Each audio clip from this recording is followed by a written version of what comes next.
Hi, Roslyn. Hi there. How are you? I am blessed. How are you doing? Good. Are we ready to go live? Or Patrick there? Let's give it 2 more minutes because I don't see Patrick yet. All right. I'll hang on.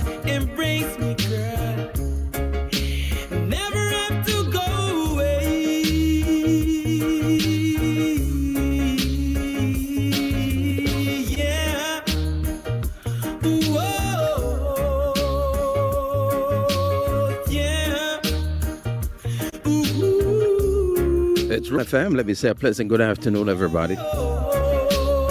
This is the Community Connection, and we want to welcome each and every one to Roadblock Radio, the Community Connection, of course, on a Sunday, 2 o'clock to 4 o'clock each and every Sunday with, of course, Patrick Reed and Roslyn.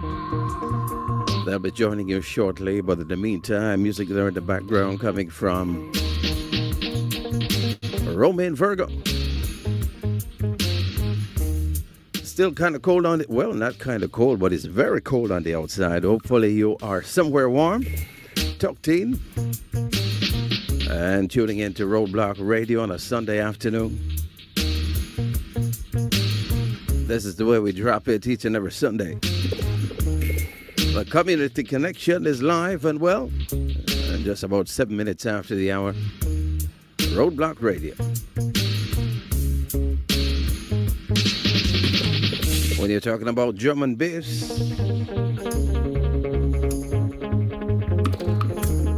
the essence of Caribbean radio.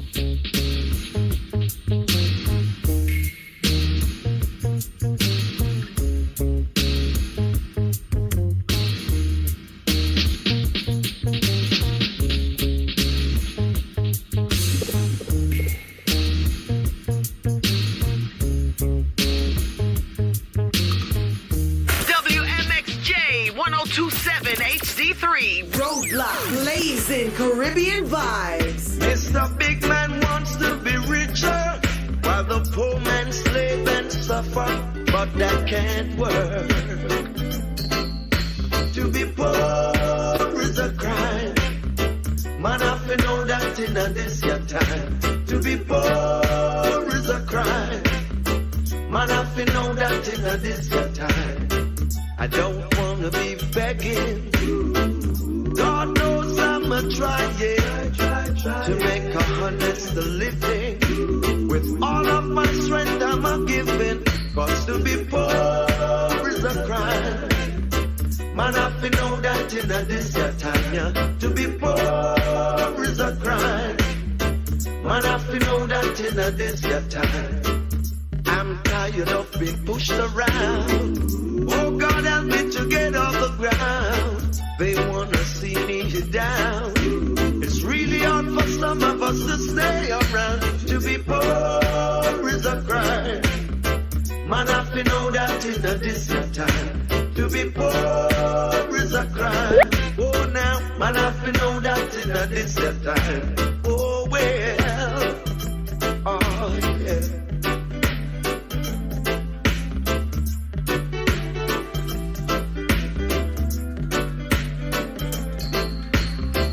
To hear the children crying, it really keeps me sighing. My brethren, I'm not lying. Enough time I see man crying. To be poor is a crime. Man, I feel know that in this your time. To be poor is a crime, yeah. Man, I feel know that in this your time. Now you may see me wrong, the way I sing my song, yeah. Tell me how must we untangle when frustration is our only angle. To be poor is a crime. Man, I feel know that in this your time. To be poor is a crime. Man, I feel know that in this your time. To be poor, the poor can't take no more. It's so hard when you're poor. Struggling to be free. Oh, well. Oh, well. Man, I feel know that in this your time. To be poor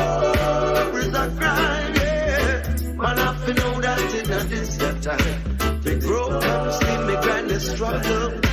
The same thing happened to me daddy.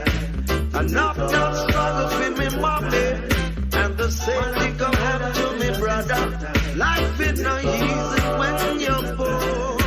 1027 WMXJ HD3. Turn it up, Roadblock Radio.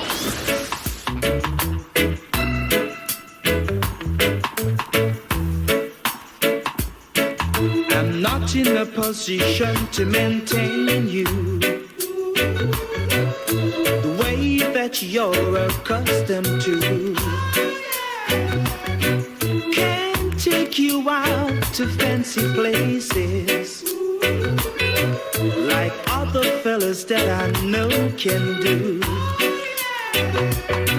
I'm only able to romance you and make you tingle with light.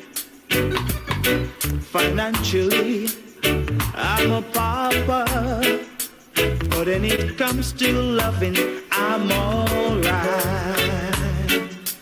Alright, I'm alright. Don't show me what your friends are wearing, 'cause I don't really want to see. Don't tell me what your friends are buying, 'cause money doesn't grow on trees. Tell me about the things that excite you and make you tingle with light. Tell me where to hold and touch you, 'cause when it comes to loving, I'm alright. Alright, I'm alright. I'm alright. Ooh, yeah.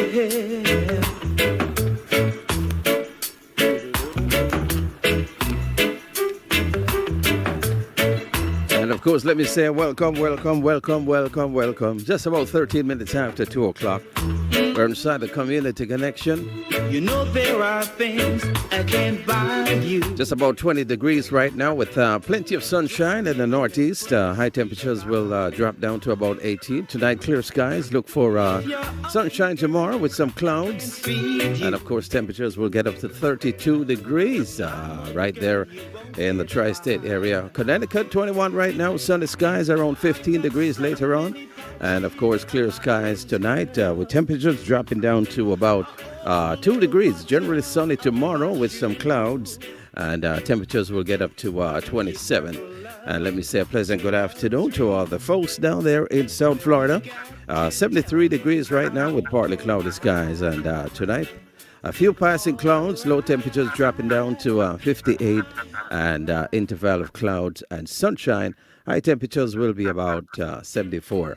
All right, let me say a pleasant good afternoon to the Community Connection crew. We're talking about Patrick Reed and Roslyn and all their guests. Let me say a pleasant good afternoon to you guys. Well, pleasant good afternoon, Garfield, the cool one. So they I enjoy say. saying that, Garfield. Yeah. Yeah, man. Blessings to you this afternoon, of course. Welcome inside the Community Connection, each and every one of you, wherever you may be standing. Of course, thank you for being here, Roslyn Smith, our co-host this afternoon. Roslyn, pleasant good afternoon to you. Good afternoon, Patrick and everyone. Garfield, thanks for being here today and bringing us some good vibes to kick off the show. My pleasure. Absolutely, man. Garfield, you've had a packed week, man. I was listening to you yesterday, and I tell you, I was truly pleased. Your program is just fantastic, man. Yeah. And, in listening to you, just, getting familiar with what's happening in the community, locally, nationally, of course, and internationally, it brings to mind the fact that we are so connected. We are so connected. We're connected locally, we're connected nationally, and we're connected internationally. I don't want folks to forget, as we celebrate African American History Month, I like to say African History Month myself. I don't like to curtail that celebration to just the borders of the United States, but wherever the African diaspora may be, we have to celebrate our independence, of course. And I wanted to say, Roslyn, last week we talked about dedicating this month what is happening throughout the African diaspora, and in particular what is happening on the continent. And I will preface by saying this: there's a lot of things happening in this country, Roslyn. We're bombarded by the media every single day on one thing or another that's making the news cycle. And if we're not careful, we can get so distracted with it that we take our eyes off the ball. And I'm one who believes that we should keep our eyes on the ball. I'm used to asking a question: what are the opportunities that exist before us in the midst of confusion, in the midst of struggle and strife? And I think that best use of the community connections to talk about those opportunities, to look at how we as a people can traverse the controversies or the challenges, as I might say, and still keep focused on where we ought to be going.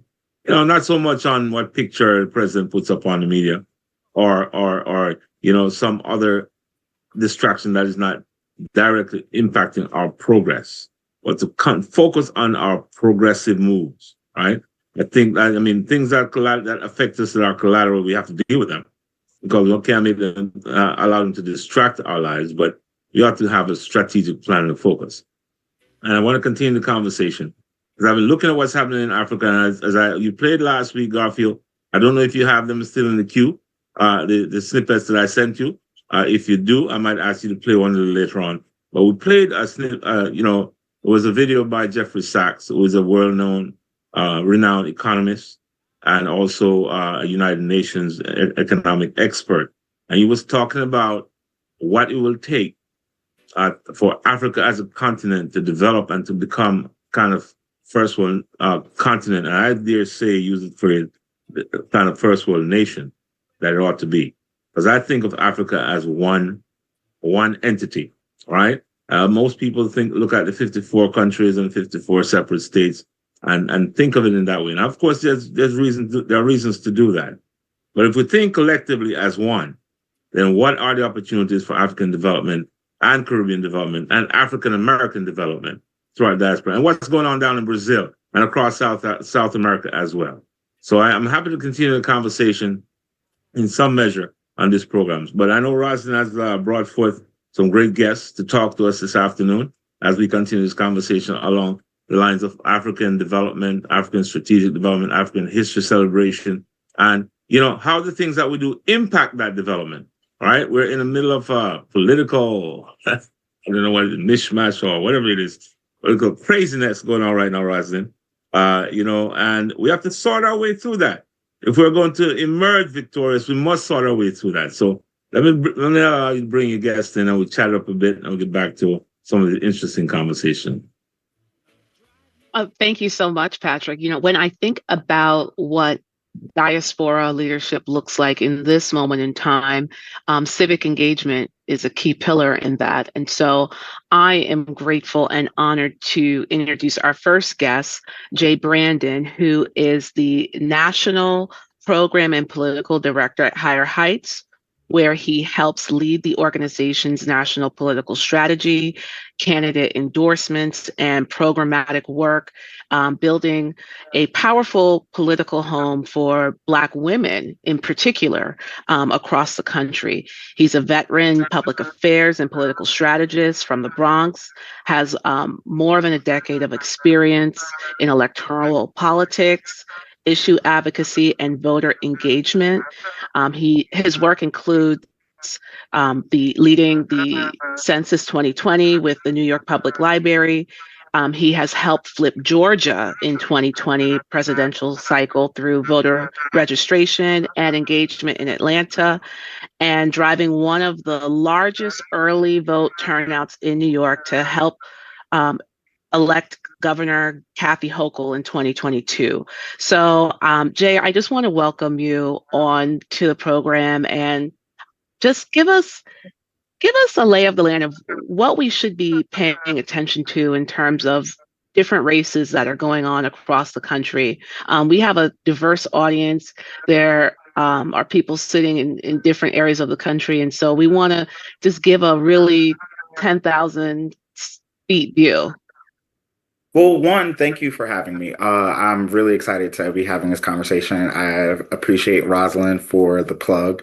As noted, I serve as a national political director for a national organization that helps to equip Black women who are interested in running for office and those who are interested in supporting campaigns for elected office. And so the spectrum is wide in terms of candidate as well as volunteers. And so I think there's something I can be able to offer throughout this conversation for everyone.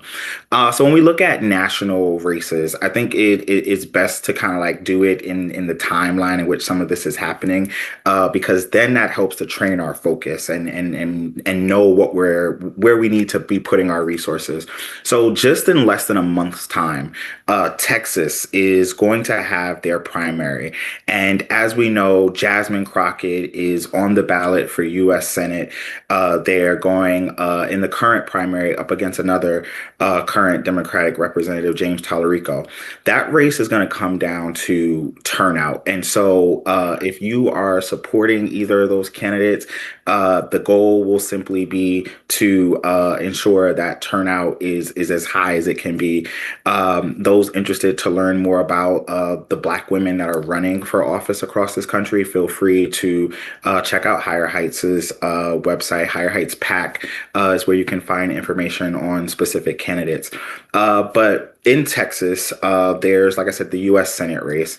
That race is, like I said, highly publicized and nationalized. Things are bubbling up there each week. And so like I said, I'm informing folks to get as much information on the candidates. Those in Texas know where they stand, how they're supporting your issues.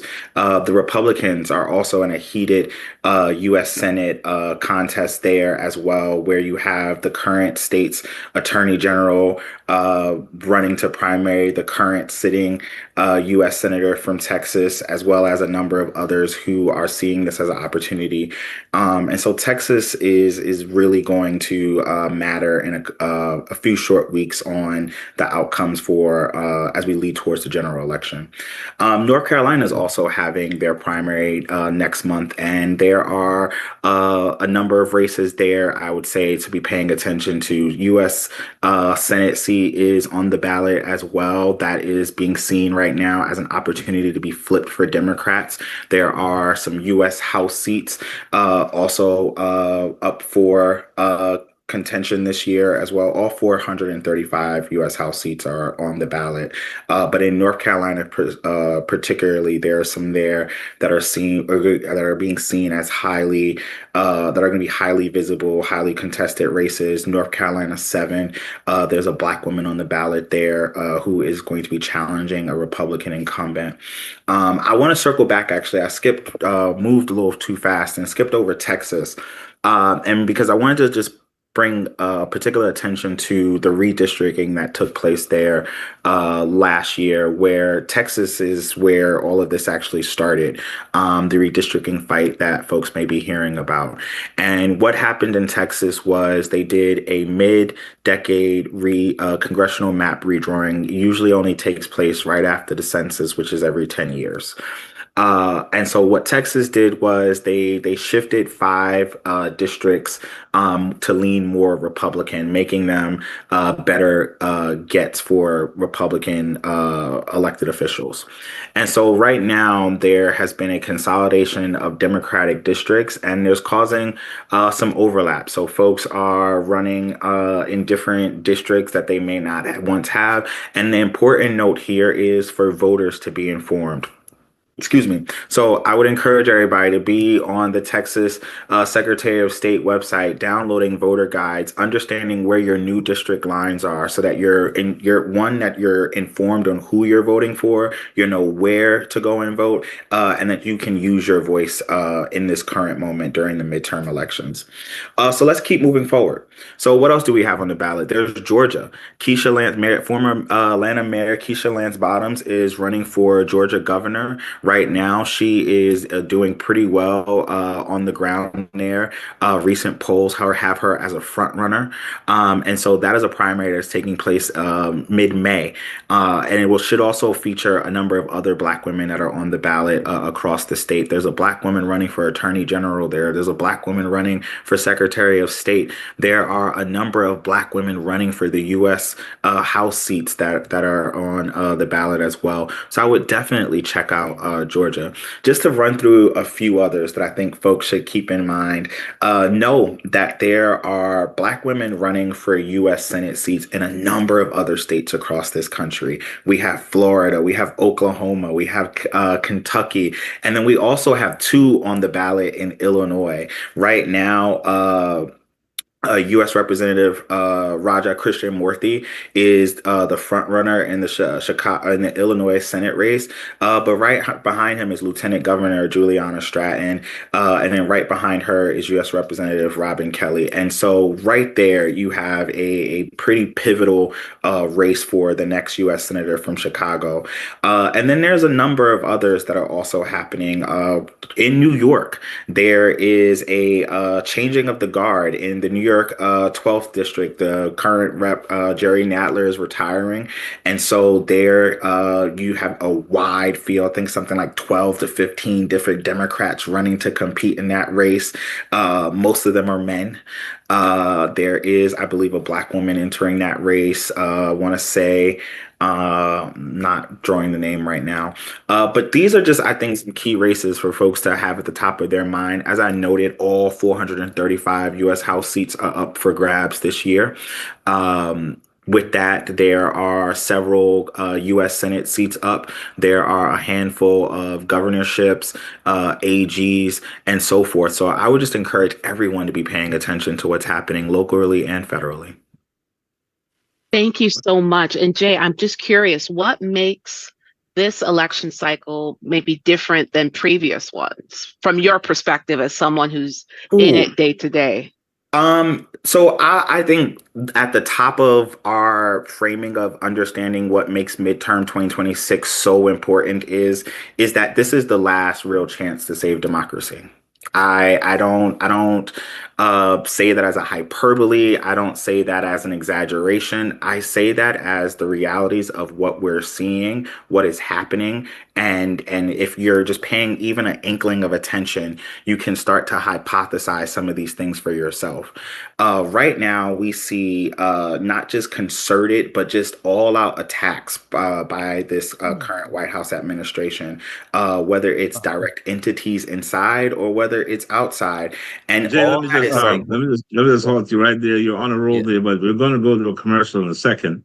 I don't want to cut you off. So let me have Garfield take us out. When we come back, we'll continue that very interesting conversation. But I really want folks to hear you, okay? All right. So we'll take a break. Right. We'll be right back. Thank you so much. Thank you. It's a good day.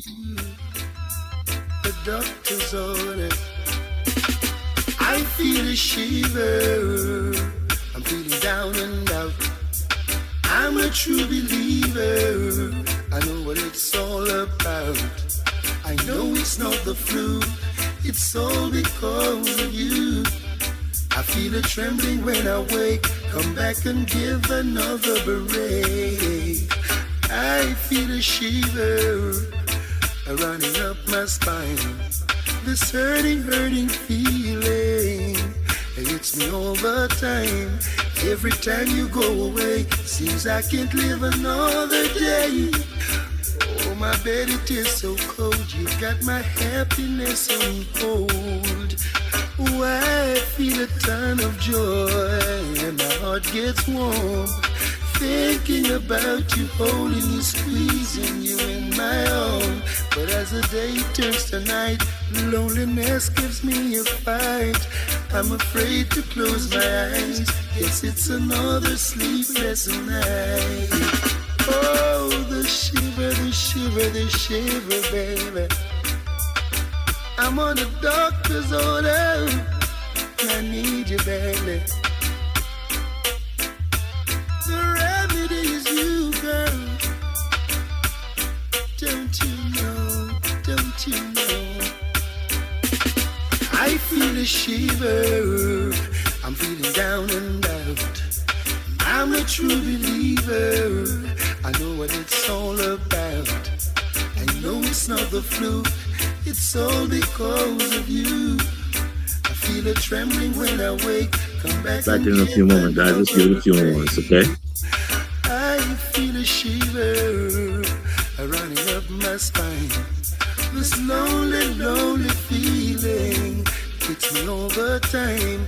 Every time you go away, seems I can't live another day. I feel a shiver when I wake. Come back and give another break. I feel a ton of joy. Were you saying something there, Patrick? Thinking about you, holding you, squeezing you in my arm. But as the day turns, yeah, I'm just letting everyone know that we're coming back in a few minutes. Okay, all right. I'm afraid to close my eyes. Yes, it's another sleepless night. I feel a shiver, baby. Oh, I'm a trueness gives me a fight. I'm afraid to close my eyes. Yes, it's another. Give me a break, baby. Need to be with you. The doctor's order. I feel a shiver. I'm feeling down and out. I'm a true believer. I know what it's all about. I know it's not the flu. It's all Hi there. When you come back in, you take the lead and lead you right back into the conversation, okay? Okay. All right. I feel a shiver running up my spine. This hurting feeling, it hits me all the time. Every time you go away, seems I can't live another day. Oh, my bed, it is so cold. You got my happiness on hold. Oh, I feel a ton of joy and my heart gets warm. Thinking about you, holding you, squeezing you in my arm. But as the day turns to night, loneliness gives me a fight. I'm afraid to close my eyes. Yes, it's another sleepless night. Oh, the shiver, the shiver, the shiver, baby. I'm on the doctor's order. I need you, baby. The remedy is you, girl. Don't you know? Don't you know? I feel a shiver. I'm feeling down and out. I'm a true believer. I know what it's all about. I know it's not the fluke. It's all because of you. I feel a trembling when I wake. Come back and give another break. I feel a shiver running up my spine. This lonely, lonely feeling hits me all the time. Every time you go away, seems I can't live another day. I feel a shiver when I wake. Come back and give another break. I feel a ton of joy and my heart gets warm. Thinking about you already know. WCMX HD3 Hartford. 93.7 FM Roadblock. Gun Show. Home for Caribbean heads.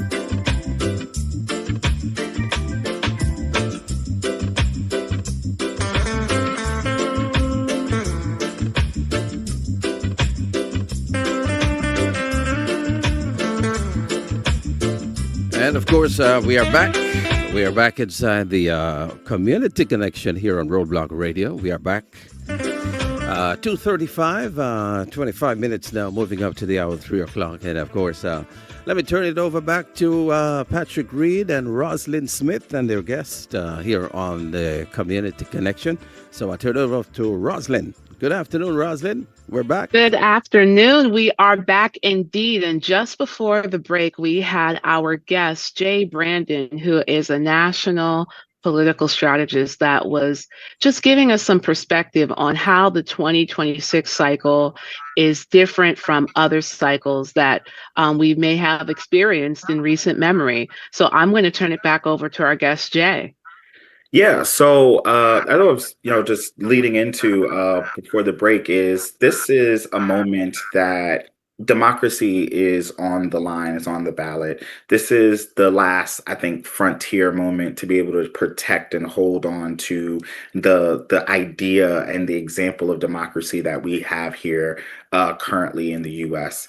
What we see coming out of this White House is a not just a concerted effort, but an all-out effort. Like there are things that are planned, there are things that are unplanned.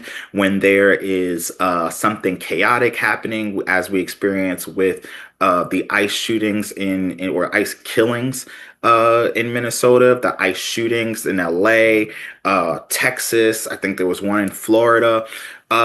Even when those moments that are not necessarily planned are happening, they're leading with just more chaotic random acts.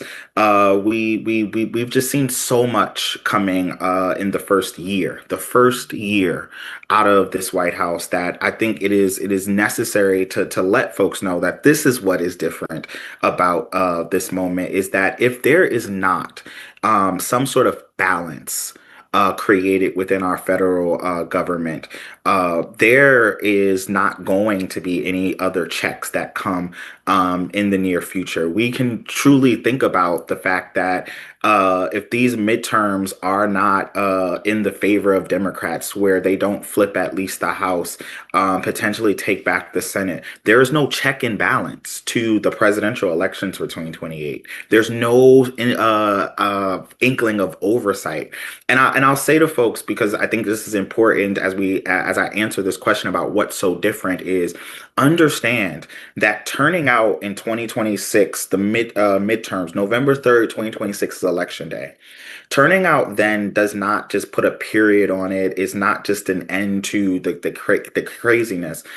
The potential of Democrats flipping the House this year and regaining control in 2027 is just to have a small inkling of oversight. It's just to have some ability. It does not actually foretell that things are going to be smooth, and that the peaches and roses are going to come back and it's all shiny. No. What it still means is that we're going to have to still stay in the streets. That still means that we're going to still have to be showing up at the ballots, that we're still going to have to be paying attention to what candidates are lining up to run for president in 2028. I think it's also important that people start to now actually affirm that they are looking forward to the 2028 elections as well. That energy, that fervor will make it harder for there to not be a 2028 presidential election. But if we think that, oh, we did the big one, Democrats flipped the House in the midterms this year and is going to go back to normal, I would tell everyone to slow down and put a caution. One of the other, I think, big important things of this moment that is different than any point in time before is just the sheer number, particularly of Black women running across this country. With that, we saw, I mentioned in the last question around the several Black women running for U.S. Senate across this country. But there are a number running in U.S. House races as well. In Illinois, again, you have a Yasmin Bankole, who has a pretty, good shot at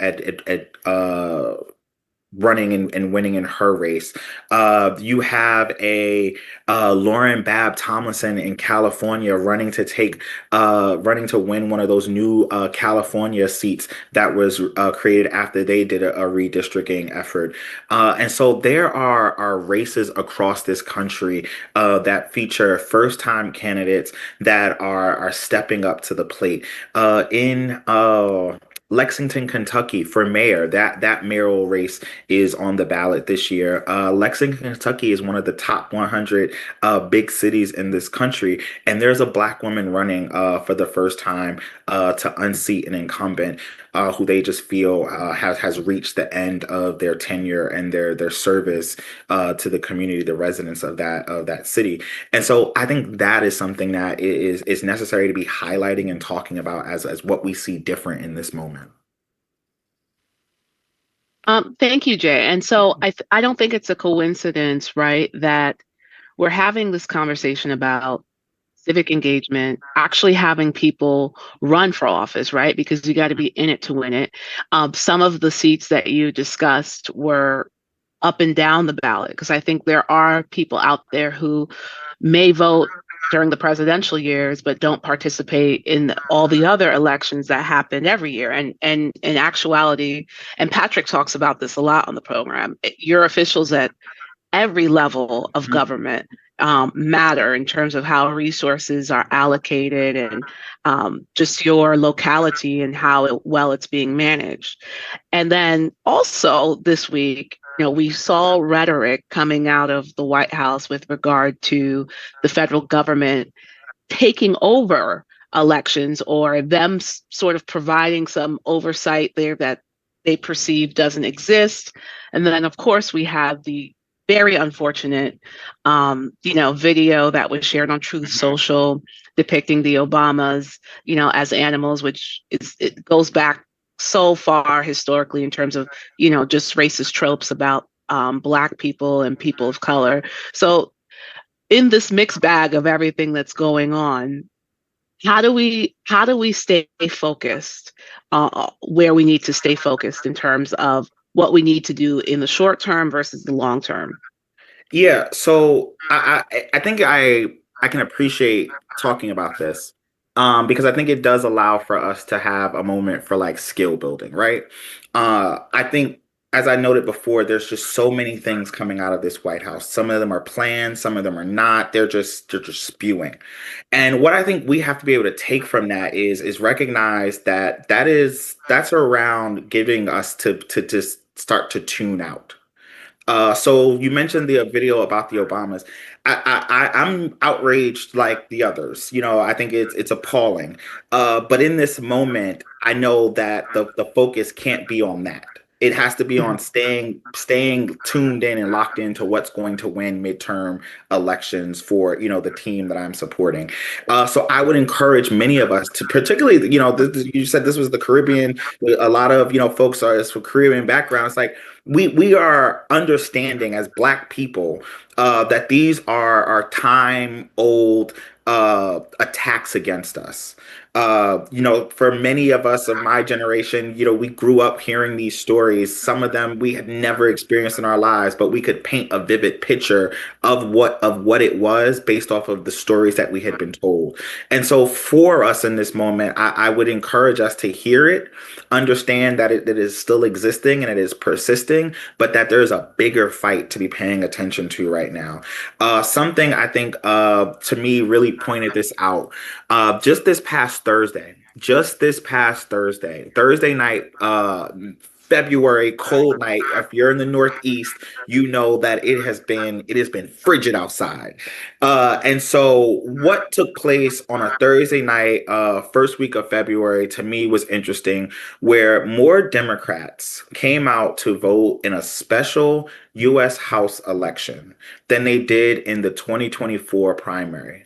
The same year where there's a presidential, we always talk about, the presidential elections, they bring out more people, and statistically and historically, yes, they do.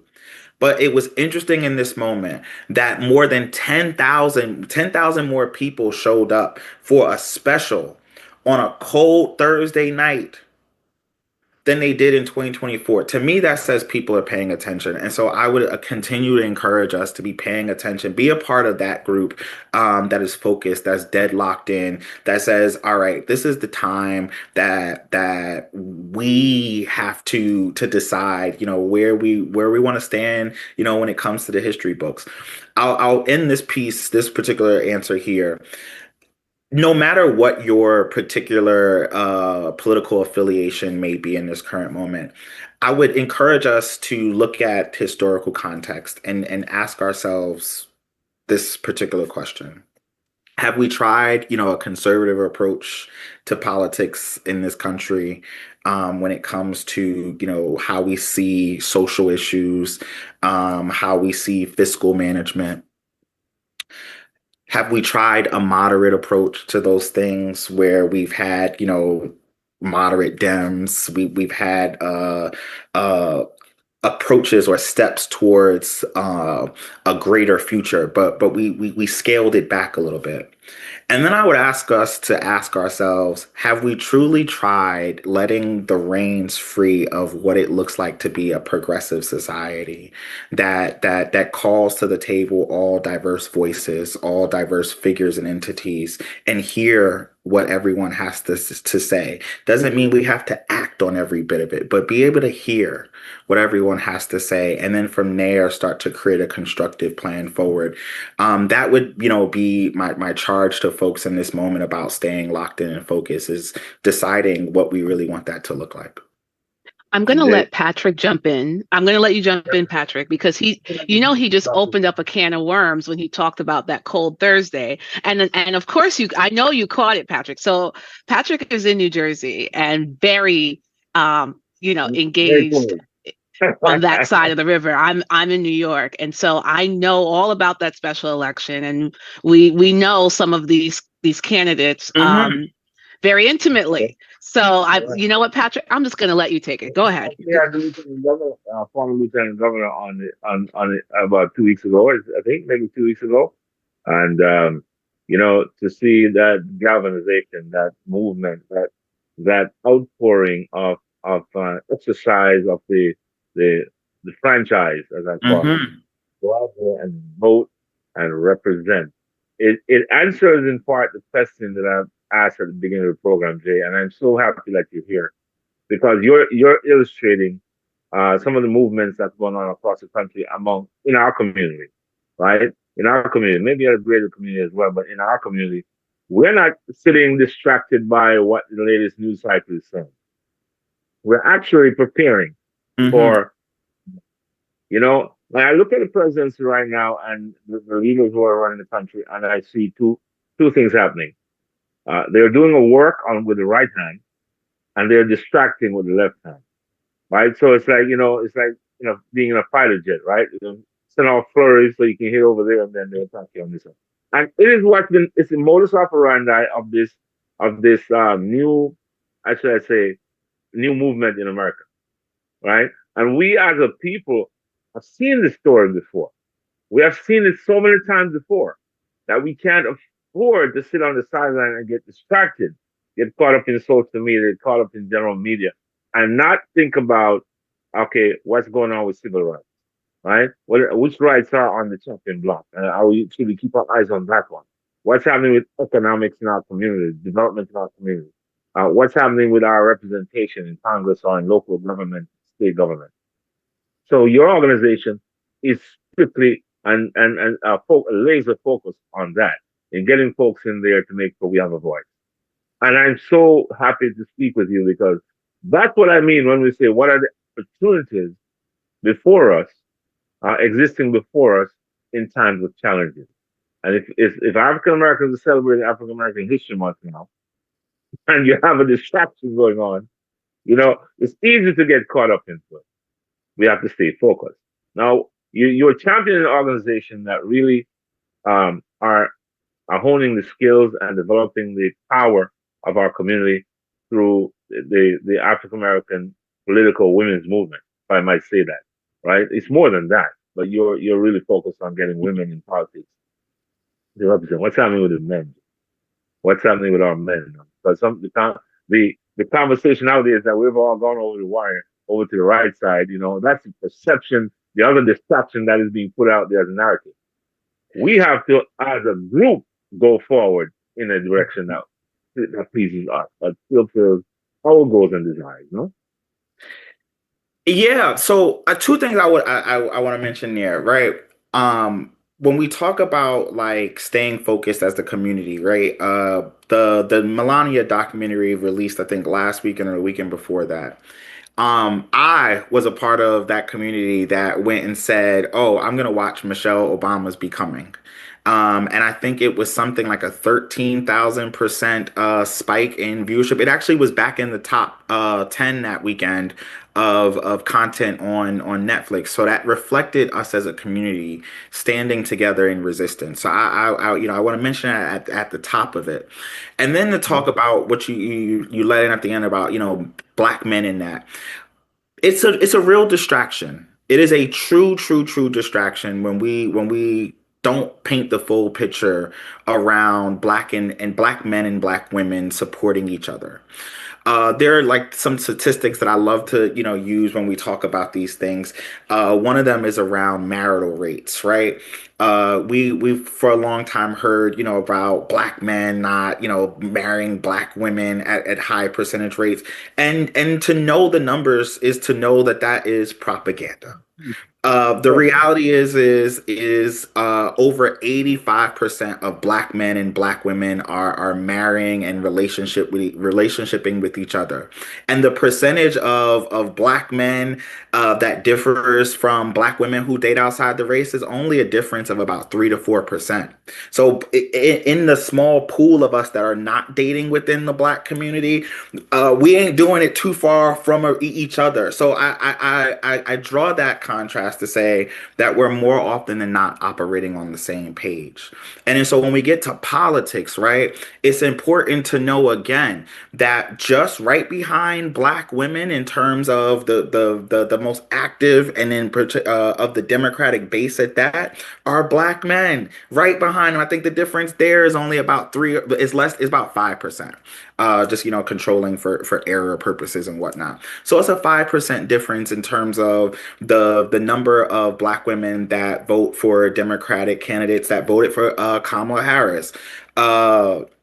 It's a 5% difference. So I encourage us to, again, focus on the bigger picture is that, like you said, we have been here before. And I think in this current day and age where we have so much technology, many of us have access to more money and income, more access to resources. We have to start plotting different, and not just plotting for the current moment, but plotting for a future, plotting for a handful of presidential elections down the line, plotting for the 15 years past this current moment. And so that we're not just saying, okay, we did the thing right now, we did the big one. We have to sustain the big one. It has to carry forward. And that's what I would say to about focusing and having the conversations as a collective, is knowing that at the end of the day, I'd say 8.5 to 9 times out of 10 we on the same page. Yeah. I'm pleased to hear you say that because I've always said that this divide and conquer kind of thing, it plays in our midst all the time, and we have to be very careful about it because we're one community, one family, and we can't allow the media or media hype to divide us because we have a job to do. Now, the younger generation, Raj, I won't take up too much time because we only have about 5 minutes, and Doctor is going to keep me to the commercial, right? But I'm one of the elders now, I guess. But your generation, Jay, you're just there, the next one, and then there are the younger guys. How are they linking into the message? Is there activism at the younger ages where we can say 10, 20 years down the road, we're still on the mark? So I'll be honest, we're losing them. I'll be real frank, we're losing them. There was some research that came out last year about young adults, you could say under 25, largely 18 to 21, and essentially their apathy, their disinterest, they are tuning out more and more. So when we look at the trends, I heard that when you were 25. I heard that when you were 25, when you were 18.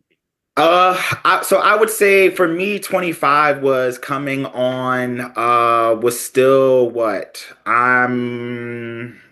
that's what the ending of the Obama era. So for us, there was that sense of hope, that could last. If we remember where Obama, left us in this country, we had the longest job growth in this country. We had the repeal of Don't Ask, Don't Tell in the mirror. Essentially legalized marriages for everybody is the best way to frame it. We saw just so many advancements. The economy was booming for large for large swaths of people. We had, the dreamers, having a pathway to being citizens in this country created. And so there was, for me, there was real hope and opportunity. But in this current moment, if you think about the last 10 years or so, for a younger generation, there's been a lot of chaos. I was out with a young man in his 20s just the other night, and he was talking about how he feels like his 20s was stolen from him because of COVID. And that was, real interesting and shocking to hear from someone in their mid-20s, because what I think we more often have focused our attention with that is it's the younger generation, those who were, maybe middle school or high school, around what they missed out. But the reality is that younger swath is really starting to tune out, because in real parts they haven't seen the adults take care of the system or the ship. And so for many of them, it's kind of like, well, why care? Why care? Don't get me wrong, there are definitely still young adults under 25 who are stepping up to the plate. Maxwell Frost is a U.S. representative currently. He's currently the youngest member of the House. There is a 24-year-old running in South Carolina this year for the U.S. House seat in South Carolina 4, Courtney McLean. So if you're interested in supporting a younger generation who is stepping up to the plate and who is saying, hey, I will sign my name up to be on the front lines, to be a voice, they are out there. And so I would encourage us to be supporting them, to get behind those folks. But all in all, what I would also tell us and remind us is that we are the adults in this moment, and it is on us to be providing some stewardship for them. It becomes real easy for us as older. I hear this as a millennial, and I'm 37 now, and I hear folks talk about how Gen Z is lazy, or like, the kids are different. It becomes real easy to say that without taking into account realistically their lives and what they've had to live through. I'll end here. As millennials, we have this running joke about we've lived through several once in a lifetime moments in our for me less than 40 years, and it's shocking to our system. And each time we find a way to rebuild ourselves and to overcome. I'd ask us to think about what impacts that continues, that those several once in a lifetime moments have on younger people with less agency more and more each day, as we are also adults that are living this life, contemplating a reality with less and less agency ourselves. So when we think about that in a collective sort of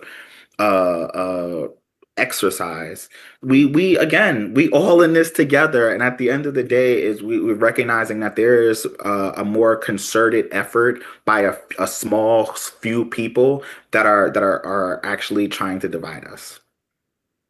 Well, thank you so much, Roslyn. Take it out. Let's thank Jay Brandon. Thank y'all. Absolutely. Thank you, Jay. How can we stay in touch with you? How can people find you? Yeah, so I would say continue to. So Higher Heights, as mentioned, is an organization that supports Black women candidates. If you are interested running for office, there is an endorsement process that you can tap into. If you're looking to get involved and as a volunteer, there are opportunities available. I'm across just different entities and organizations in terms of work. I do a lot of volunteering. I'm outside. Trying to just move people in a direction to be more organized, have more information. So if you see me, say hi. All right. Hey, Brandon. Thank you so much. Have a blessed day. Have a good one. All right. You're listening to the Community Connection here on Roadblock Radio. We'll take a break and we'll come right back with some more music live on Roadblock Radio.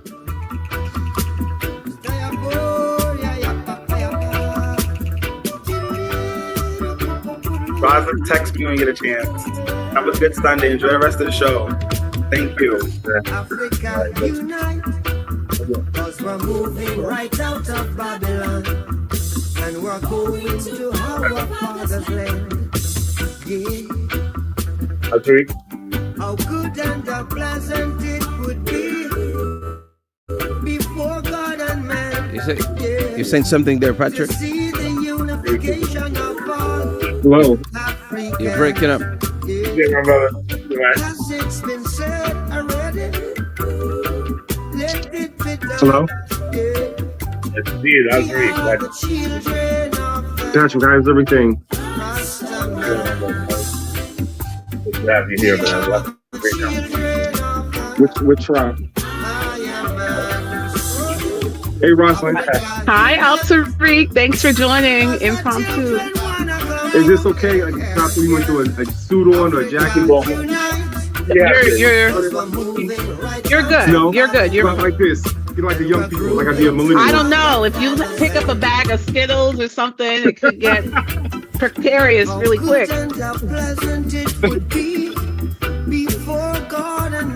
How's life treating you guys? We're surviving. Good. As it's been said already, let it be done. I tell you who we are under the sun. We are the children of the. I'm not going to be able to do that, Rick. Yes, sir. Say it again. We are the children We'll come back Okay, you want me to go get out of the room? No. You see right there. Africa united. I'm so focused on Africa Unite, I can barely hear you. I'll text you, Al-Tariq. Got you. Okay, cool.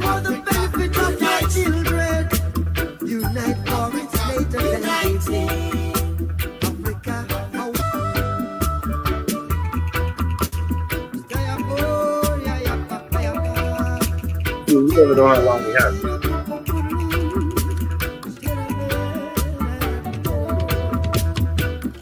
Africa unite, cause we're moving right out of Babylon, and we're going to our father's land. Yeah. How good and how pleasant it would be before God and man. Yeah. To see the unification of all Africans. Yeah. Has it been said already? Let it be done. Yeah. We are the children of the Rastaman. We are the children of the Mayaman.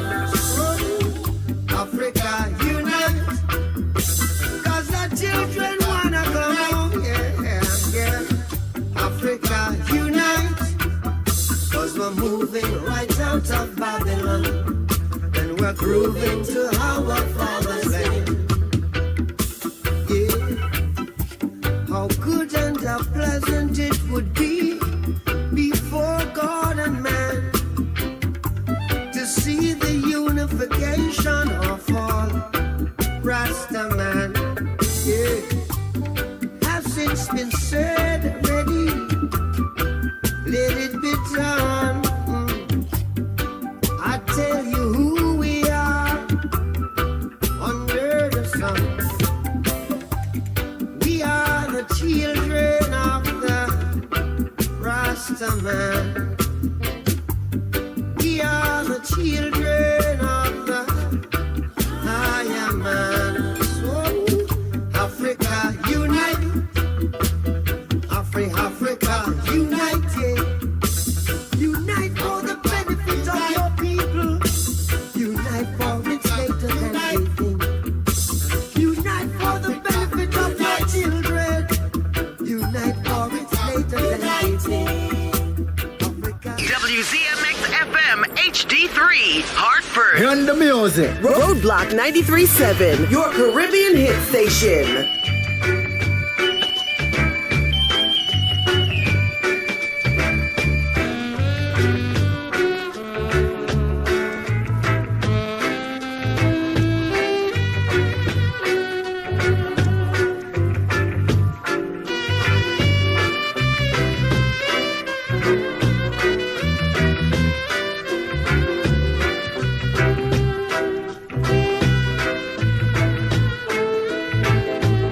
So we are back. We are back right here live on Roadblock Radio inside the Community Connection. Just about 5 minutes after the hour of 3 o'clock. And of course, we have Patrick Reed, our host, and guest host Roslyn Smith standing by. And they have their guests ready to speak to you live right here on Roadblock Radio. So we go back to the Community Connection team. Indeed. Garfield, thank you very much, Garfield. The cool one.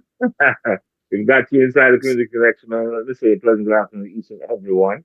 Whether you're listening to us on WMXJ down there in Fort Lauderdale, South Florida, from Jupiter all the way down to Key Largo, 102.7 FM, or you're up in Connecticut and Hartford at 93.7.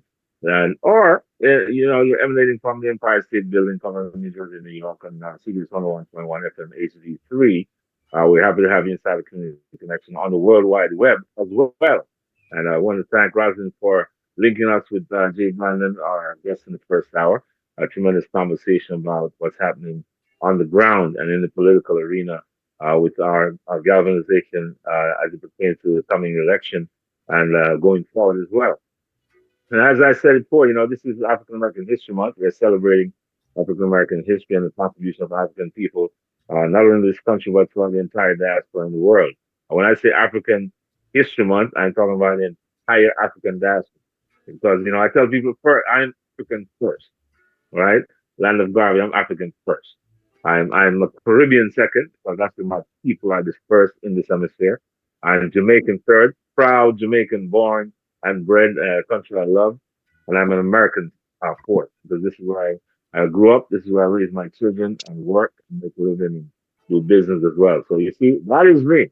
And I think that if most people, as Garvey did, adopt the mentality that we are one, then we're going to fare better in times of these challenges, Roslyn. Because, I get confused, Roslyn, sometimes. Why are we at odds with one another, as African Americans, Caribbean Americans, African diasporans? We're one people, not true? Not true? And what affects one here affects all of us, not true? That's how you go? That's how it goes. No, that's how it goes, Patrick. I'm jumping into the lingo, because I want folks to know that we become diverse, but we are one people. And I'm just so pleased as I have this conversation, because we talked last week, as Jeffrey Sachs put it, that the African continent is poised to develop faster than any other continent in the entire world. Any other continent. African people are the youngest generation out there. And the position that Africans are right now in terms of potential growth and development is enviable. And I just want us in this country, in this diaspora that we're here, to understand that some of the things that's happening on the news media, in the news media, is not really going to help us get to where we need to go. Jay Brandon just illustrated some of the things like it takes organization. It takes a galvanization in our community to move the needle in the direction we want it to go. And this afternoon, Roslyn, you have brought in the second hour a tremendous guest. He's a friend of mine, Alfred Kenny. I've known him for many, many years, and I've watched him and his political career, how he has grown in a community as a leader, and he has done some tremendous things. So, Roslyn, let me let you go and introduce him properly, and we'll chat it up with Alfred Kenny after that. Absolutely. I am honored to have a good friend coming on the program, Tariq Kenny. He has a long history in electoral politics, and currently his focus is as a constitutional officer and administrative judge in the Essex County Surrogate Court in New Jersey. He brings more than 20 years of public service, including serving as Newark's deputy mayor and on the Newark Public School Advisory Board. He is a Howard University graduate. And yes, that's right, HU. Longtime community leader committed to service and equity. So, Tariq, welcome to the program. Roslyn, Patrick, thank you very much for allowing me the opportunity to be a part of this conversation. And Patrick, you made a good point earlier today. You said I'm Caribbean, I'm African. I have this picture on my desk that I use. I always remind myself, listen, it's not where can you see it? Let's put it like just a little bit. There you go. All right. There you go. I got a snap on it. Yep. Yeah, you got it. It's sort of like it's a reminder. It doesn't matter, how we got to the Caribbean or how we got to the States. We came from the same continent, under the same struggle. And so sometimes we lost sight of how we arrived here and why we arrived here. And that sometimes breaks down our unity. So, at the end of the day, we from the same diaspora, we from the same homeland, and we had the same struggle. We just speak differently. It was some of us speak with the British tongue, some of us speak with. Oh, Lord have mercy. So, but we from the same continent. Al Tariq, he's just pandering because he loves our food. Well, he loves all the food across the diaspora. No, I'm gonna tell you the truth. 2 days ago, I made my first sorrel. Did I say it correctly? Sorrel? Sorry. Okay. Sorrel. Yes, you made sorrel. Yes. Okay. I made my first one yesterday, and it came out. I steeped it for 3 days. I used 2 bags of sorrel dry leaves, cinnamon sticks, and it came out so perfectly. So I appreciate the culture. How about the rum, man? Did you put in the rum? I don't see. I don't drink. But if I do drink, I would actually add the rum to it. So I was told about it, but unfortunately I just did. I'm not a drinker. Now people advise you have to get him on that, man, because he made sorry without rum, brother. I would say you don't know what you're missing. I appreciate it. I have some Havana rum upstairs, but I just don't drink, and I know I'm missing out on something. But I wanted to say thank you, Roslyn. Thank you, Patrick, and for inviting me to this conversation. I think Roslyn sort of touched on what I do with Surrogates Court. A lot of people don't know what I do. They voted for me, but they just say, well, I don't know who I'm voting for and why, but I know he seemed like a good guy. I like his picture. I think I believe some of his issues are fair. What does he actually do? And so Surrogates Court covers about 4 areas of life, and one of the areas that we cover, which is the most joyful experience, is adoptions. And so as it relates to the Black and brown community, unfortunately, we have over 1 million young people throughout the country who are looking to be adopted into a home. And in this state of New Jersey, we have about 11,000 who are looking to be identified for a family. And so if you know a family who are looking to become a parent, we have a lot of young Black boys and girls who are looking for a family, looking for a home. So please reach out, to your local DC PNP office, your Surrogates Court, and maybe get into the process of doing an adoption. The second thing that we cover also is that we do guardianships. So at some point of our lives, we may not be able to speak in our own behalf. So we look for a guardian to make sure we protect our financial and medical affairs, to make sure that we're able to know exactly what we're doing because we have a trusted loved one to make sure that decision is made for us. And the last thing which is probably the most relevant thing, is that we do probate, which simply means that we take your assets at your time of transition, and we make sure we provide those assets to a family member. And for our people, that's important because I'm not sure if you know, in 1910, we had about 16 million acres of land. We don't have 16 million acres of land anymore, so, it's for multiple reasons outside of racism, Jim Crowism, redlining. A lot of it has to simply do with just putting our stuff on paper, whether it's creating a will, creating a trust. And so one of the things that we do with our court is that we just don't have conversation internally. We want to make sure we go out and knock on doors and talk with people about why estate planning can protect you and your family, as well as create this sort of generational wealth that a lot of young people talk about. Because we have a lot of young people, just sort of 37-year-old who's leaning on that generation. Why? At some point, he ain't going to be that generation anymore. He's going to be up there with us, right? And so at some point, he may have a family. He decides that, he wants to get married, whatever the situation is. And at the end of the day, the question is, all the work that he's done, all the money he put aside, what happens to his wealth? And that's sort of conversation that we try to have with Black and brown communities. And how do we reduce that income gap between Black and white? I remember I was reading something that in 1984, the Black wealth that we've had in our country was about $9,600. That was about what we had. Today, to 30 years later, the amount of money that we have in our income has risen to 28,000, while our white counterparts are up to 260,000. And so the question for us is, how do we reduce that wealth gap through public policy, through identifying income disparity, through job and opportunity, as well as making sure that when we become business owners, we're able to get opportunities that has benefited every other community.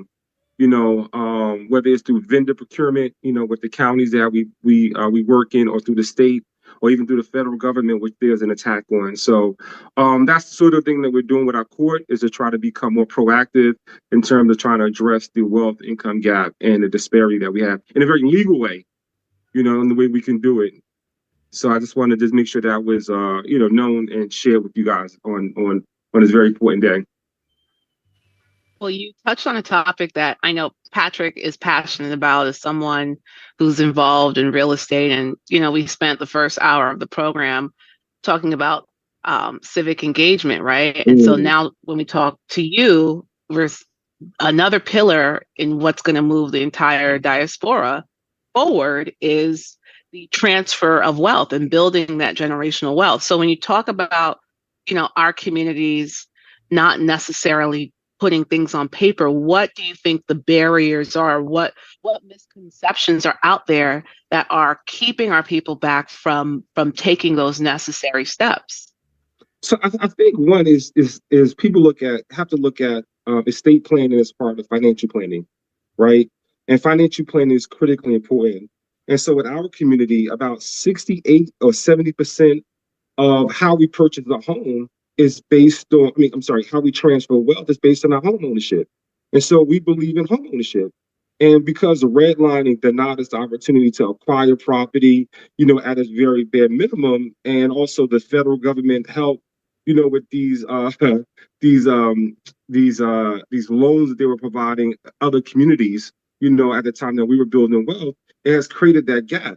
And so one of the things that we ask people to do as a tool, create a will, create a trust. Just try to protect some sort of financial arm to protect the wealth that you created over the course of your life. And I'll just give you even a more personal story. Fortunately, my mother passed last year in December of 2024. And so my mother, she owned a home. She paid her home off on a day that she actually was able to acquire her mortgage, from the bank. Said, listen, I own my house. I no longer own the bank. The bank doesn't own my property. She was actually a homeowner, was able to say, I have a home. I can actually transfer that wealth onto my two children, which is my brother and myself. But what happens is that a lot of times that two things happen. One of the reasons why people in our community don't do estate planning, because we procrastinate. We think that we have next year. We take next year for granted. Well, I'll do it next year. I'll do it next week. In fact, I'll do it tomorrow. And none of that stuff is promised. So one of the biggest delays on wealth transfer just simply is procrastination. The second thing is disposable income. So a lot of times we think estate planning is about, having I got to put $5,000 aside, get an attorney so you can create these financial tools to make sure I'm able to protect myself. You don't need that. You can actually, one of the most basic things you can do, you can go online, do a will online. I don't recommend it, but it's better than having nothing. Create a will, online, let an attorney read it so you can reduce, the cost that you have to spend for an attorney, and then start writing your assets down. And so if something does happen to you, be able to ensure that you're able to protect your family, because your family is dependent on the income while you're alive. So those are the two things. The third thing is that we say, well, get a durable power of attorney, which simply means that at any point in your life, you may, I get a root canal and I'm no longer able to speak on my behalf because I'm actually incapacitated at that moment. Someone has to speak on my behalf. And so we tell people at the very least, get a durable power of attorney or living will. So let somebody be able to speak on your behalf if you're incapacitated at that moment. And so those are some of the financial, tools that you can use to ensure that your assets are protected. And the last thing is have a conversation with your family.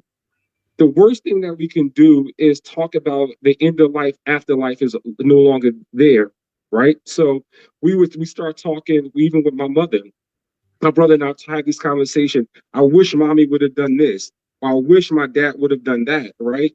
But while they're there, sometimes that conversation becomes very difficult, it becomes personal. And so we want to make sure that while your family have their faculties, have a conversation, have that sort of experience where it's uncomfortable, but you have to have that conversation and say, listen, we all are not promised tomorrow. And so because we're not promised tomorrow, just start writing things down. Do you have a will? Do you have a trust? Do you have insurance? We are the bank accounts who actually has access to them, who has the bank card, right? Is it a joint account or is it a separate account? Okay, mom, I knew you were married at some point in my life and you separated from your husband. Did you get a divorce? I know you don't like him anymore, right? But if something happens to mom and that guy that she separated from, he gets the assets. And so we say, well, did you get a divorce? That's true. Can I see the divorce decree, right? The death certificate, mom, you didn't name, or dad, you didn't name the other parent on the death certificate, on the birth certificate. What happens next? Say if something happens to you. Well, how do we find my other parent? Like those sort of conversations that we have to have. And then the last thing is that we have blended families. We have, children, in families without the natural parents. Like the question becomes, how do you able to provide for that child that you love, but even though they may not be your blood relative, you still may want to provide for them at the end of life. We also have children who have special needs, and how do we able to give our access to our children without impacting the ability to procure resources from the federal government, from Medicaid, Medicare? And so those are sort of conversations that we have, because a lot of times the end of life can actually destroy your whole finances, from medical costs, right? Your inability to pay your mortgage. We have draconian people who go around to find out, if you didn't pay your taxes, how do we able to get your taxes and tax lien and start trying to foreclose on your property? Like those things actually happen. And so those are the sort of conversations I think that we as a family have to have about our family, because it's universal. It is beyond color. Is one of the things that we have to do about our family and our family resources as well. Well, Aldrich, I have to tell you this. I have learned quite a bit about what you do from this conversation. I always said, "Oh yeah, Aldrich, he's a judge, and I didn't know, especially from the perspective of protecting our families and generational wealth. As a realtor, I can tell you, I'm really saying this, and I can tell you that, the home, which is supposed to be our greatest asset,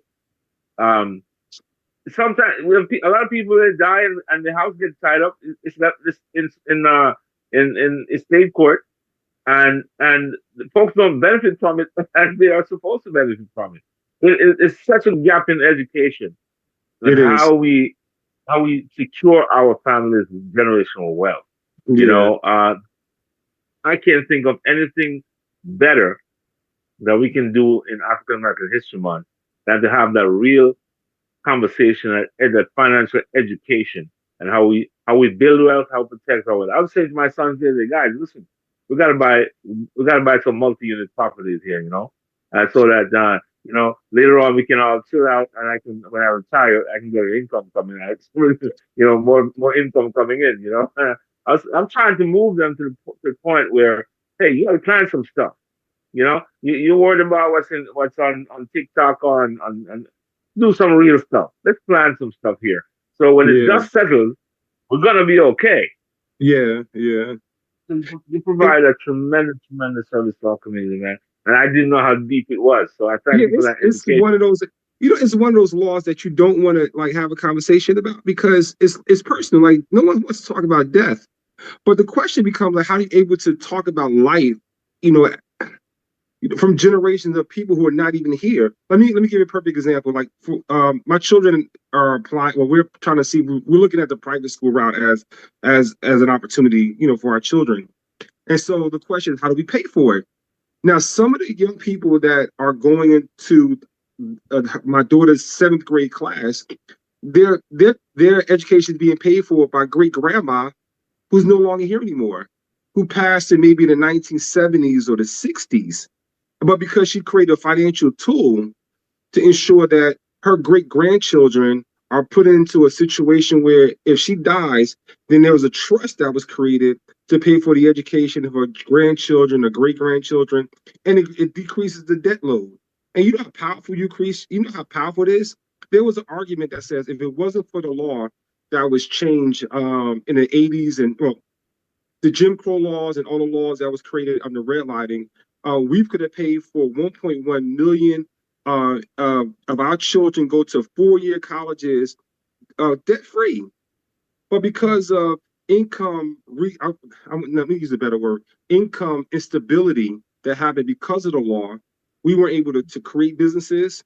We weren't able to create home ownership. We weren't able to create true wealth. And so that's sort of conversation that we have to have, because while 38% of Americans get their down payment by way of gift, it ain't coming through our community. We're not getting a gift, and also our ability to go into home ownership starts a lot later in life, right? So some of us become homeowners at 30, 40, 50 years old, while our counterparts become homeowners at 22, 23, building wealth, building equity, and then able to pass the equity on or that wealth on to their children and make sure that they will live debt-free. So it's a very important part of the law, and I would love for people to dive deep into it and look at their own situation and say, hey, do I have an estate plan? Do I have a financial plan? How am I able to pay for people that love me and I love them? I'm going to make sure that they're secure if I'm no longer here. Right. And getting past some of the hangups of, if your children initiate the conversation, right? Yeah. That they're not trying to be nosy. They're not getting in your business. They're not being disrespectful because they asked a question that pertains to the future of the entire family. And I think those are some of the cultural norms that we've keep passing down, and we have to evolve through in order to really have power and a standing and a future in this country. And I think one of the things that we talk about, I remember, because this is personal to me, I had a conversation with my mom about it, and she said, "What do you want to see me dead?" I was like, "No, Mom, I don't want that to happen, right? I don't want to talk about estate planning and your death. I don't want to talk about that." But it's it was a cultural issue, right? The second thing, my mother, like a lot of Black parents, they like to talk about their money. So we may go to the ATM and she'll turn her back to me and start putting ATM numbers in. And I'm like, Mom. Mom, give me the number. I'm like, I love you. I'm not going to take any money from you. But there's that cultural situation that we have to break through in order for us to have that sort of conversation with our family members. And we have to be comfortable talking about money. It's so important, Alfred, you bring that information. I promise you, this won't be your last time on the Community Connection. Roslyn, hold me to that, because you have a lot more. You have a lot more to offer, Alfred, in terms of our information. You're very much involved in the political climate, the political scene here in Essex County. And we want to make sure that we touch on a lot more topics. We're running out of time here, and Garfi's going to kick me out. But I want to thank you for being here this afternoon. I really appreciate you for having me. Thank you. Thank you very much. Keep doing the good work. Thank you much, Alfred. Appreciate you guys. All right, so we're getting ready to take a break now, and of course we'll be back inside the Community Connection live here on Roadblock Radio. Good afternoon, everybody.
You already know. WZMX HD3 Hartford. 93.7 FM Roadblock. Gun show. Home for Caribbean hits.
WZMX 93.7 FM HD3 Hartford.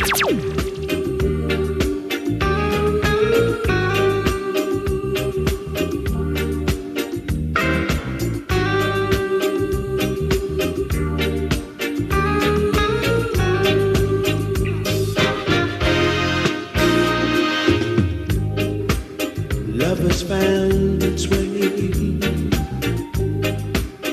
in our hearts today, yeah. Love has found its way in our hearts today.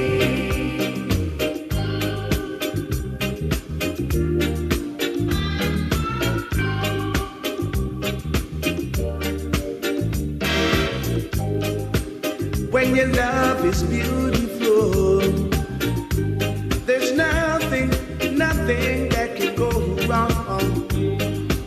two hearts beat together. It's like an everlasting song.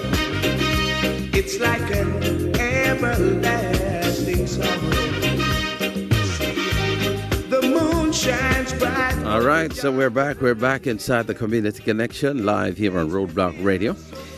Just about 24 minutes now, moving up to the hour of 4 o'clock. And of course, we have the Community Connection team. We have Patrick Reed and, of course, Roslyn Brown. There's Roslyn Smith is rocking to Dennis Brown.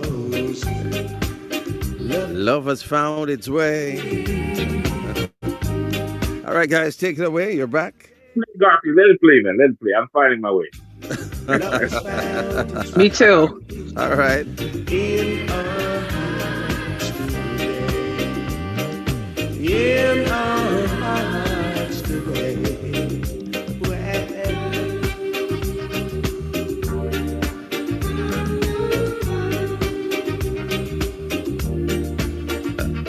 This could be one of your favorite Dennis Brown, Patrick. You might say so, Garfield. I believe in love, man. It is how about you, Roslyn? How about you? Well, I don't know. I'm still trying to get to the promised land. I'm going to write that one down, boy. Speaking the promised land. I like it. All right. Garfield, let me tell you something, man. This is Reggae Month, right? This is International Reggae Month. February. Am I right, Garfield? You're the aficionado, man. Yes, that's correct. Mm-hmm. And we have to celebrate all those great contributors to our great genre. Reggae took a very big upfront position in the Grammys just passing.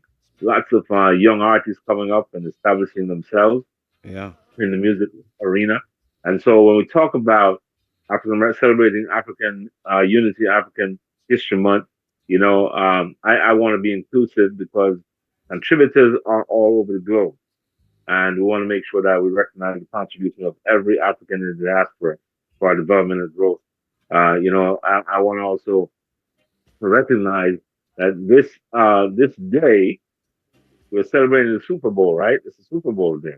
Yeah, you have a watch party, Patrick. You're hosting. I'm going to one actually. Big up Dr. Willis, Dr. Rudolph Willis. He's up in the hills there. I'm going to head up there right after the program. I'm going to sit down, play some dominoes, and I'm going to eat some good food and just kick back and watch the game. And I have not yet chosen my champion. I'm just going to let it play. I'm going to choose the winner, whoever that is. I know Roslyn's got some. Roslyn, are you Seattle or are you New England, man? You know what? I am just a very selfish bandwagoner. I am for whoever wins. Yes, I'm for whoever's winning. For the winner. Mm-hmm. But listen, I want to thank you, Roslyn, for bringing those two very important guests on this program. Let's say their credentials again so folks are reminded of who we had on. So we had on Jay Brandon, who was the National Political Director at Higher Heights, which is an organization that is dedicated to helping Black women prepare and run for office. And then we had the Essex County surrogate from New Jersey, Al Tariq Kenny, who gave us a lot of perspective on the barriers that exist for transferring wealth in our community. So we had some civics today. We had some financial and wealth management education. I could say, Patrick, we are out here. We are empowering the community. Rocking, man. And what better way to do it than in African History Month than that? It is, for me, I always see this month as an opportunity to talk about things that impact our lives and since it's February, the beginning of the year, to look at how we can put plans in place to change our fortunes in this great country that we live in and contribute to. Roger, let me share something with you and Garfield. African American economic power is a significant, rapidly growing force, right? With buying power projected to be $1.8 to $2 trillion by 2024-25. That was the prediction. Right? Constituting roughly 9% of the U.S. purchasing power. Now, I'll just stop there to let you know. And in addition to that, our income, our median income rose in 2022 to about 53,000 per year. Right, we're not there yet, but think of this: the combined economic power of India, the continent, India, the country, the subcontinent, and the African continent together is 4.1 trillion. Think of the scope of that. $4.1 trillion with those two of the largest population in the world. Now, when it comes to Africa, I don't really believe that because obviously, the continent is underdeveloped and is being robbed every day. So there's a whole lot more there than these numbers that they're projecting the World Bank and the International Monetary Fund are saying, right? Because most of the riches leave the continent and come to the West. The U.S. has a $31 trillion economy. And African Americans in this country owns 9% of that, right? 1.8 to $2 trillion. Think of the power we have in our hands. So we don't have time to get distracted by what is on some media or on social media.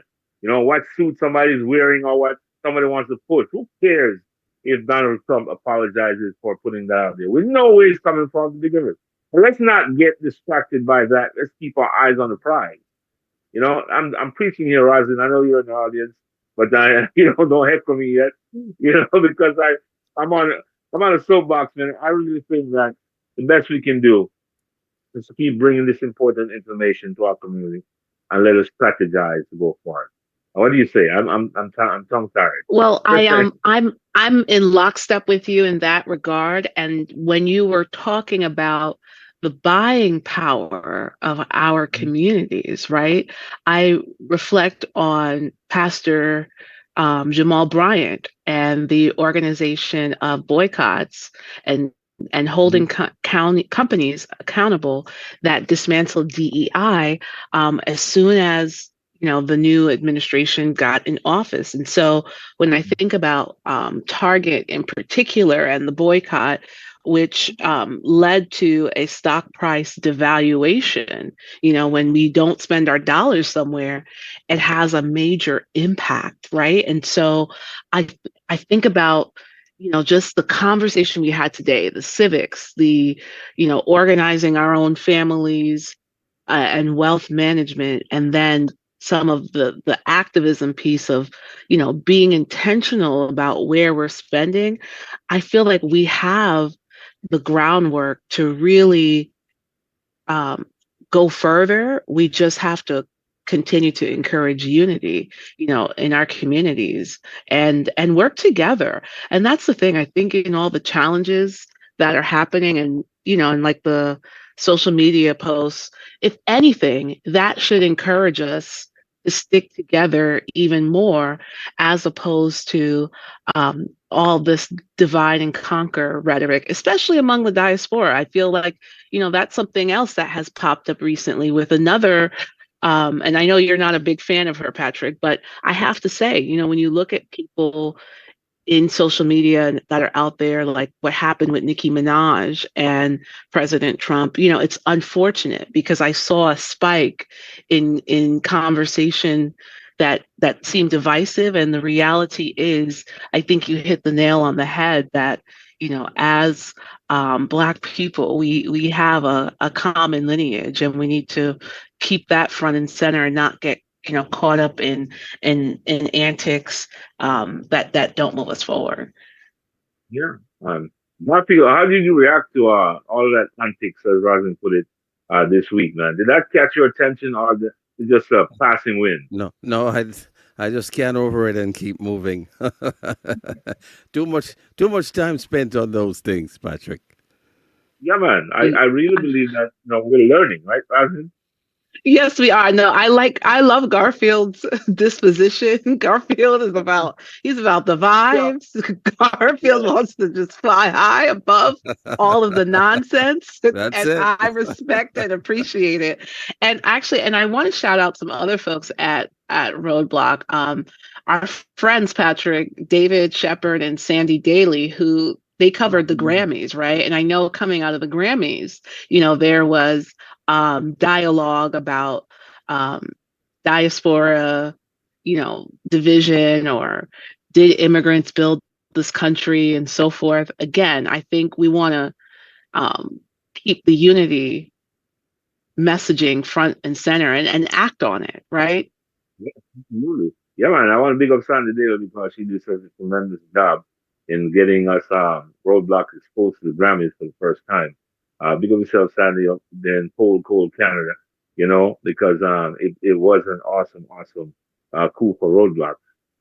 And you're right, Garfield said, so something else past that, man. That don't mean nothing to me. In the Jamaican vernacular. So just shake it off and keep moving. Keep on moving, Garfield. Yes. Just want to encourage our young people, to just learn from what is happening in this time frame. I have great faith in our Gen Z and Gen X's and next generation Gens, whatever they're calling themselves. In that we have said our people have really worn some big shoes, but left a lot of big footprints in the snow or in the sand or wherever we've walked. And they're there as lessons for our young people. Our life is a schoolroom, and we want to make sure that we let them know. And I think they're smart enough to understand that we have to stay focused on what is critical for their grandchildren, not our grandchildren, their grandchildren, right? And so what this month means to me is that we ought to celebrate our ancestors' great victories, great victories. Look at where we are, as in 200 years, plus years post-slavery, and we have already been president of the United States and continuing to conquer whatever path we take. That is something to be admired, something to be celebrated, and we have to keep doing like what Altaric is doing, informing our people as to how to protect our wealth, right? What Jay is doing, getting involved in the political process that affects our lives every day, putting the candidates that we want in office to address our rights, our freedom, right? And like we had an interview with former Lieutenant Governor in CD11. She has ascended to the position of Congresswoman from New Jersey to the United States Congress. These are the things that we ought to focus on. Yes, some fun. Yes, sit around and enjoy the Super Bowl. Whether you drink a few, malts or whatever you want to drink that is created by African American people too. But if you like the others, take them. No problem. But let's celebrate our own thing. Right. And with the Super Bowl, one thing I'm really looking forward to is Bad Bunny's performance, right? So when we talk about, a diaspora and Caribbean diaspora in particular, I know that Bad Bunny, I'm counting on him to give us some food for thought, because I know that he's not shy. Yeah. He's gonna hop all over the Super Bowl stage, man, and make sure that folks his nose is Roslyn. Yeah. What are you looking for, Roslyn? What you want? What are you looking for from him? I'm so sorry. Say that one more time. Well, you were saying you were looking forward to something from the money. Oh yes, because I think he's someone who hasn't been shy. I think at the Grammys he had some very strong choice words for ICE, right? And so what we've seen over the past few years is that the Super Bowl performance has become a forum for commentary, right? In how they design the set, maybe some of the imagery that they use has become social commentary. And so I'm curious to see what the creative direction from that performance tonight will be, because I know Bad Bunny has a lot to say. Yeah, man. Garfield, are you a Bad Bunny fan?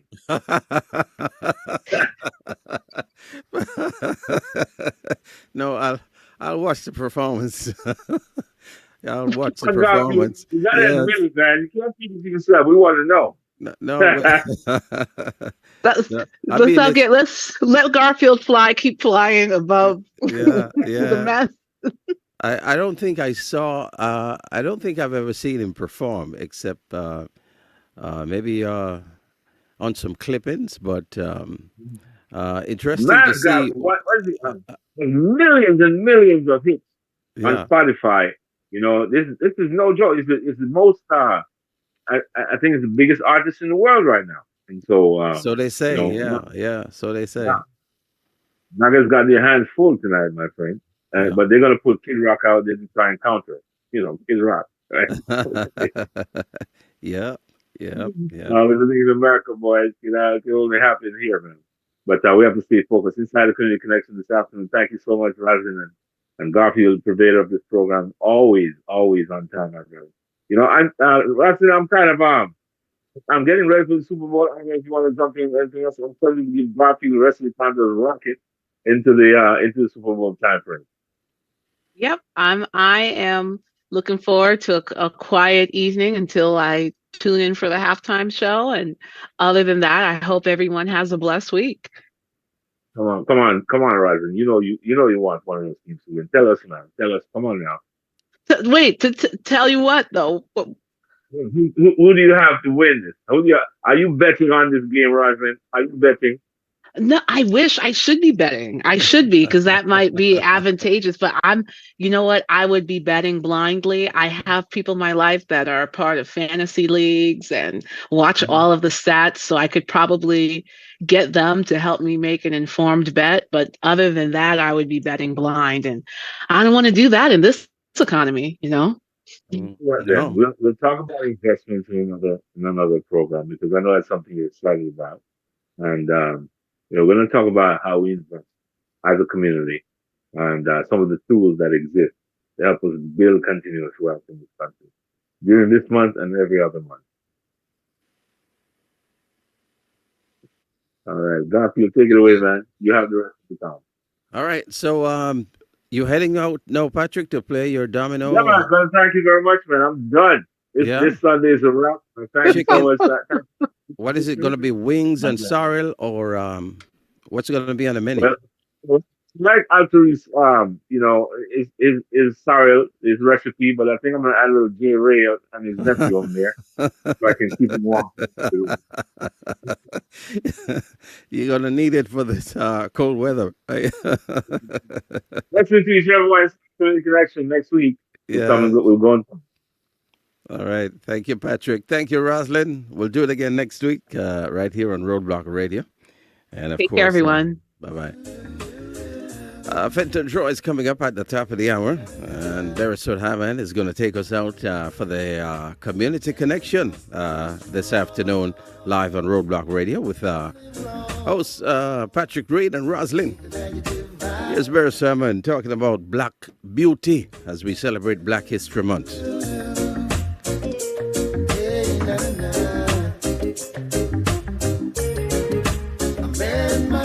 Strong to live long, shake the negative vibe, trying to stay alive. But I never said it would be easy, living in a system that you can't win.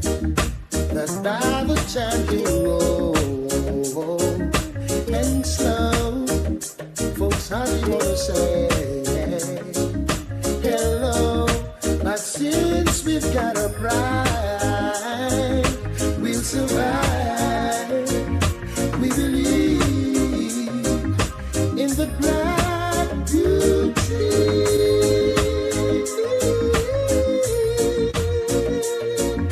Shake the negative vibe, try to stay alive. Wherever you go, please remember, if you can't be good, be careful, be joyful. Oh, yeah. Oh, we've come a long way and still here. Been through all the stress and all the stress and fears. But since we got our pride, we'll survive. We believe in the Black Beauty.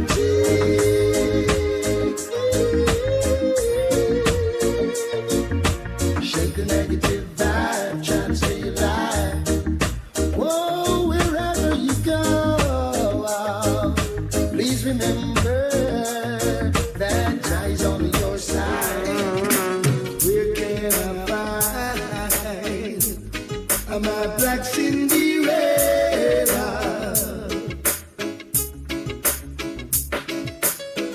gotta find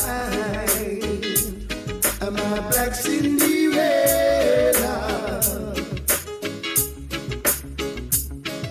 She can't be far away. Oh, my black Cinderella. Show up your face where I can find you to give you happiness right away. Hey, where can I find my black Cinderella? Oh Lord, if I could find my black Cinderella,